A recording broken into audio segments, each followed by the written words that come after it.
Les générations passées ont construit une civilisation glorieuse, dont l'histoire. D'autres refusent de continuer ce que leurs ancêtres ont commencé. Dans la période qui sépare ces deux générations, apparaît évidemment le rôle du musée de la civilisation.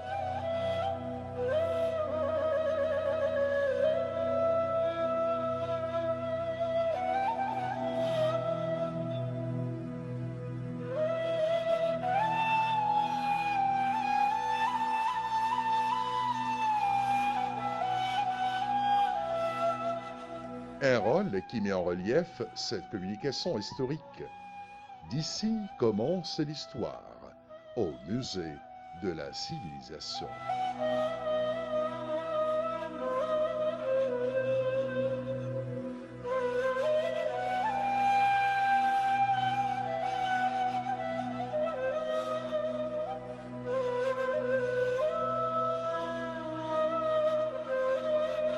Le musée est situé dans la ville d'El-Fostat, établi par Amr ibn al-As en 640 après Jésus-Christ, sur une superficie de 25 faidans.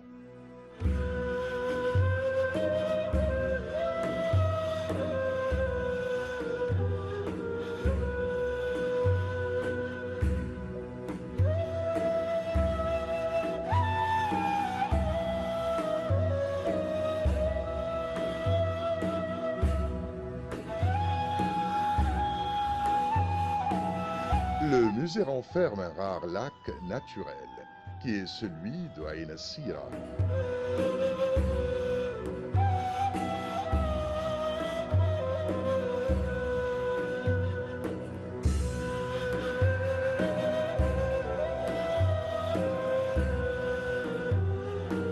Il abrite 50 000 pièces archéologiques qui racontent l'évolution de la civilisation égyptienne.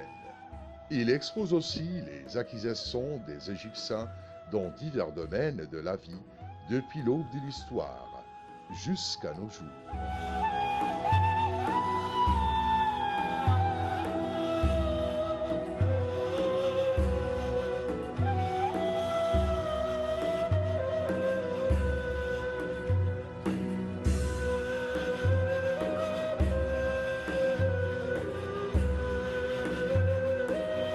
Le musée contient également des modèles, des photos, des manuscrits, des peintures et des antiquités remontant à l'âge des pierres et aux époques pharaoniques, grecques, romaines, coptes, arabes, en plus de la civilisation du Soudan et l'époque moderne.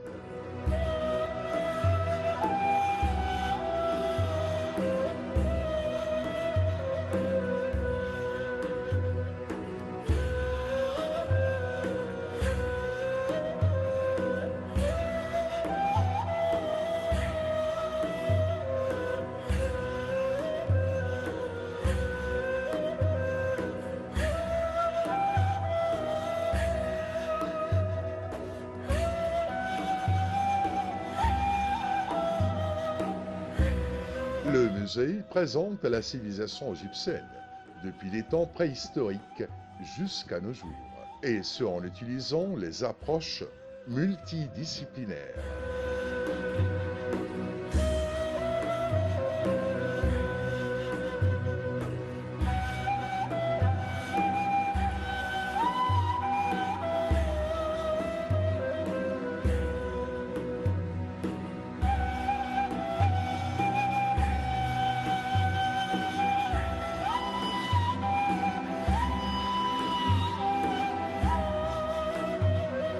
Ceci met en évidence le patrimoine concret et abstrait du pays. Le Musée national de la civilisation égyptienne est conçu pour être une attraction pour les visiteurs d'Égypte.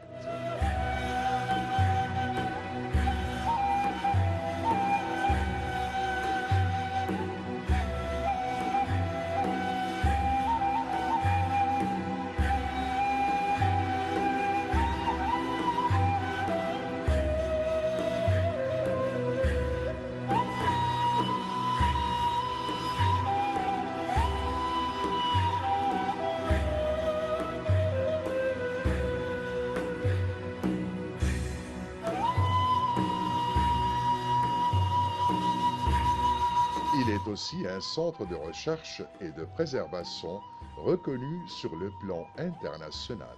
Le Musée national joue un rôle important dans la sensibilisation à l'histoire. Il représente ainsi un important centre pour les jeunes dans le pays.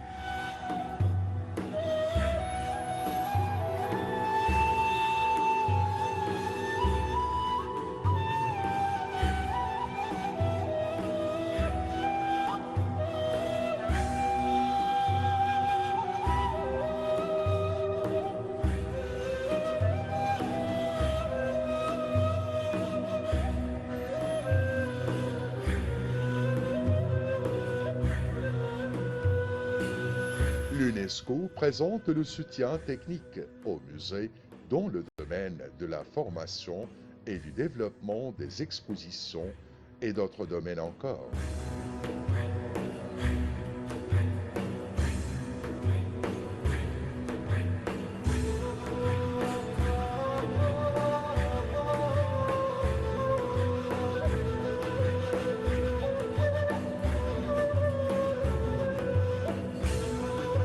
Le projet fait partie du travail de l'UNESCO consistant à protéger le patrimoine culturel en Égypte.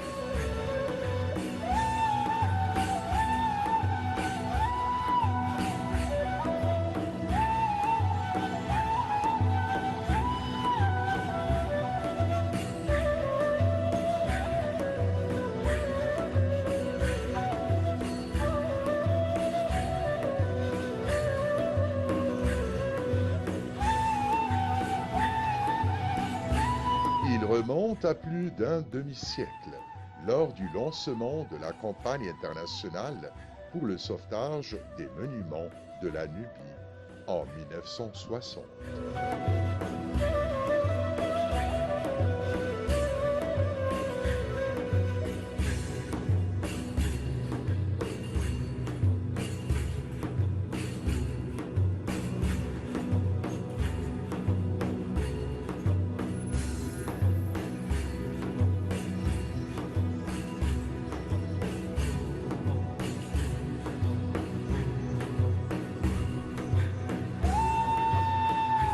Les expositions dans cette salle mettent l'accent sur 4 métiers importants dans l'histoire de l'Égypte: la poterie, le tissage, la menuiserie et les bijoux.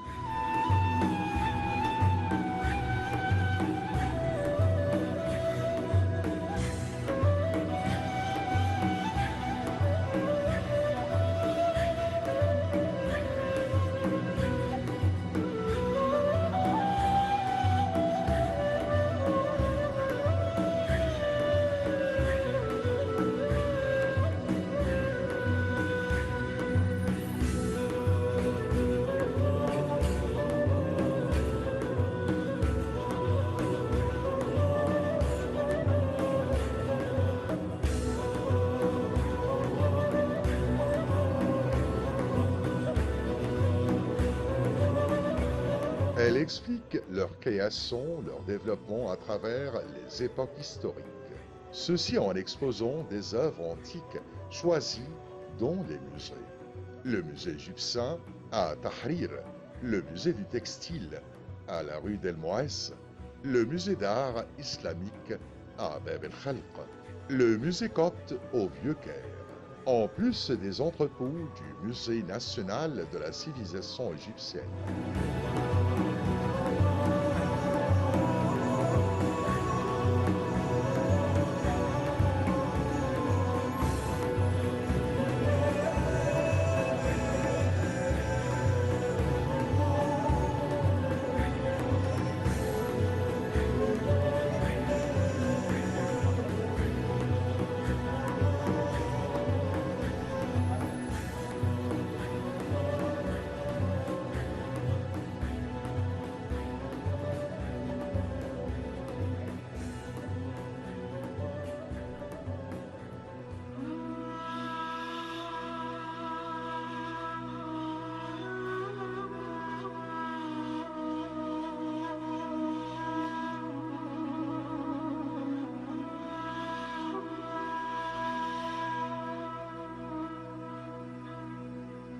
La salle comprend également un certain nombre de modèles et de graphiques montrant les hommes de ces métiers, leurs vêtements, leur physique, ainsi que les matériaux qu'ils utilisaient.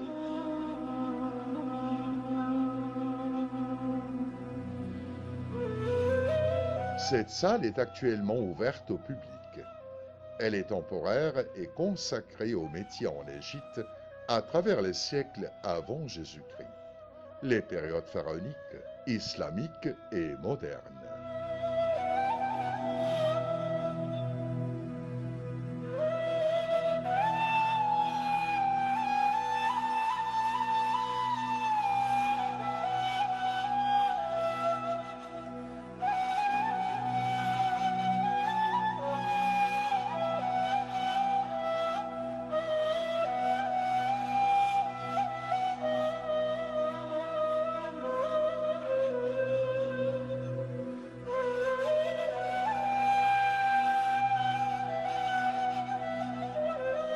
Dans cette salle, il y a une section montrant la fabrication du linge, des textiles et des vêtements. À l'instar du musée du textile situé rue d'El Mouez, le musée copte, le musée islamique et le musée égyptien. Le textile en Égypte raconte une vie, une évolution et une histoire.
À l'époque préhistorique et au début de sa sédentarité, l'homme a commencé à chercher des choses pour s'en servir comme vêtements, tels que les feuilles, des arbres, des palmiers et autres. Il a ensuite trouvé le lin et a découvert la possibilité de fabriquer des fils à partir de cette plante. Au début, le lin était utilisé dans sa couleur de base.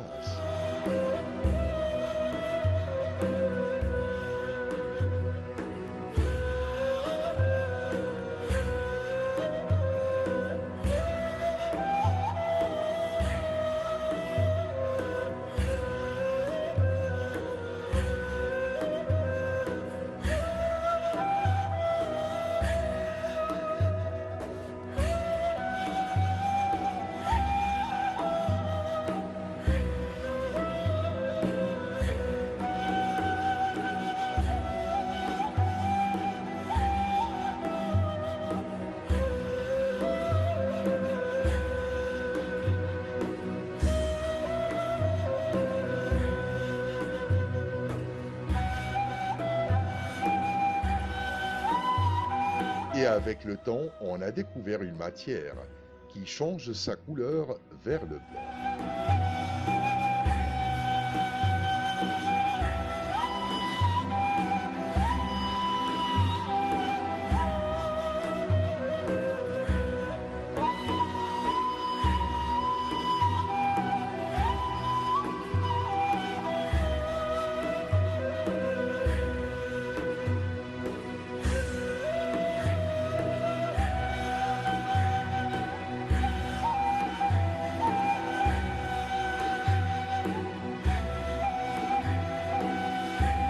Nous apercevons cela dans la plupart des vêtements de l'ère pharaonique.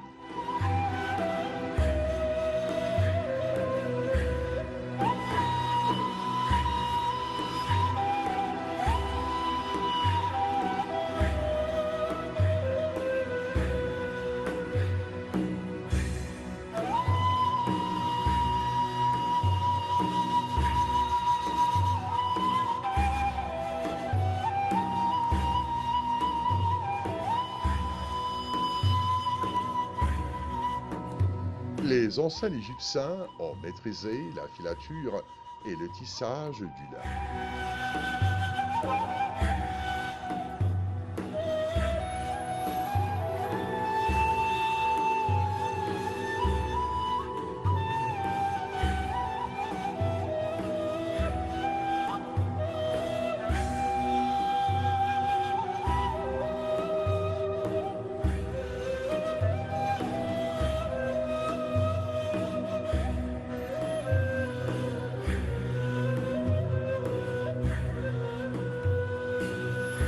Ils ont connu la toile et les différents types de tissus.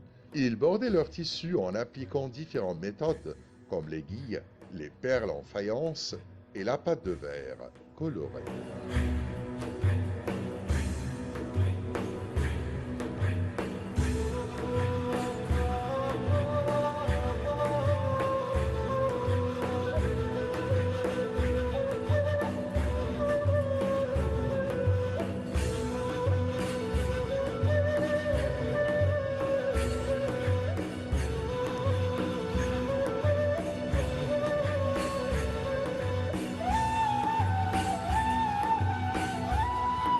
Les ateliers de tissage annexés au Grand Temple étaient très répandus, comme celui de Duhamon à Karnak. À l'époque romaine, 30 ans avant Jésus-Christ et 640 après Jésus-Christ, les empereurs romains ont créé les usines Ganzum, qui sont des usines de textiles royales à Alexandrie. Elles se trouvaient dans des quartiers spéciaux. Les femmes faisaient le tissage et la broderie.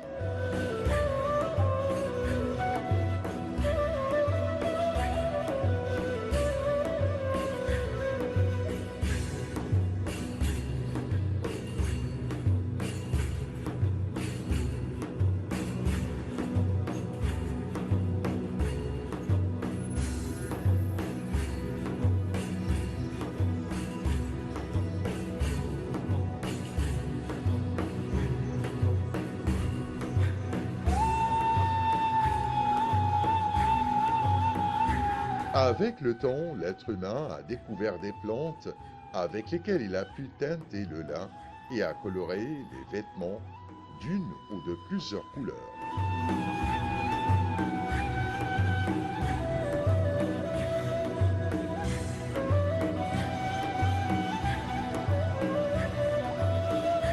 Comme nous le constatons, les outils de tissage sont simples, mais ils ont joué un rôle primordial dans l'évolution des vêtements de l'époque pharaonique.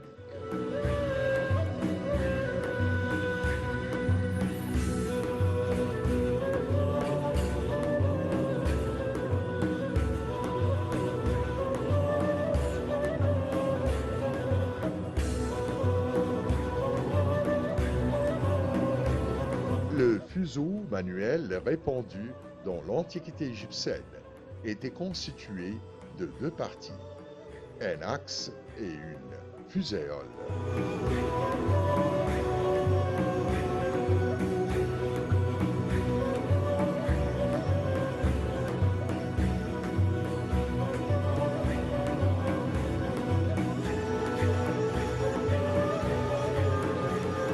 Le fuséole servait de velon d'inertie afin de conserver la rotation.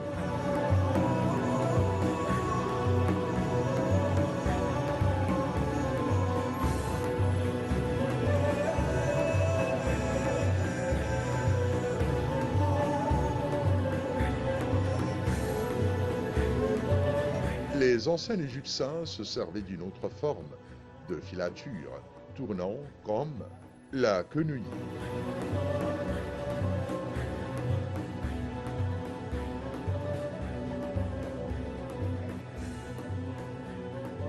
Quant aux outils utilisés pour couper les tissus, ils n'ont été reconnus en Égypte qu'aux époques ptolémaïques et romaines.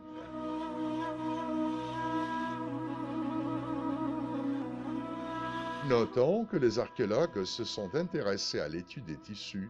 Celle-ci montre à quel point cette industrie était développée. Les décorations et les couleurs des tissus reflètent le goût raffiné de l'époque.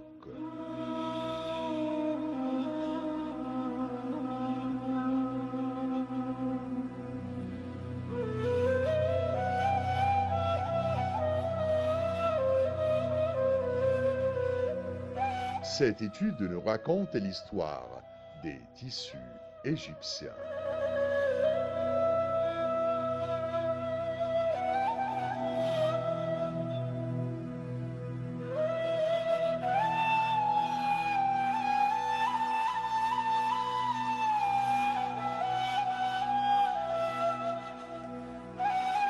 Avec le temps, le fabricant égyptien s'est développé. Son art s'est raffiné. Il a embelli ses vêtements et ses couvertures. Il les a bordés avec des fils de différentes couleurs, formant de magnifiques peintures.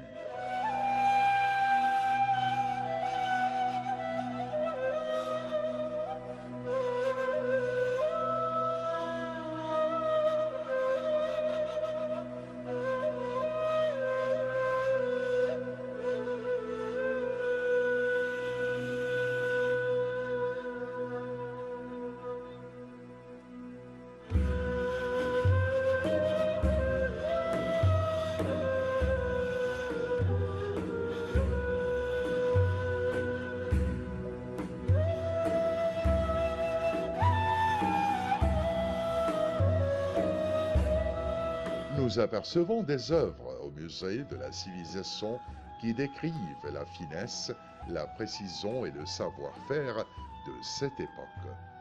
Il y a aussi des œuvres similaires au musée du textile égyptien. Ce grand établissement qui documente l'histoire de l'évolution des tissus de l'époque pharaonique et jusqu'à l'époque islamique.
L'industrie de textile évolue avec l'évolution de la société. Son évolution n'a pas de limite. Ce que nous considérons comme le sommet de la civilisation dans cette industrie peut devenir un patrimoine pour les générations futures.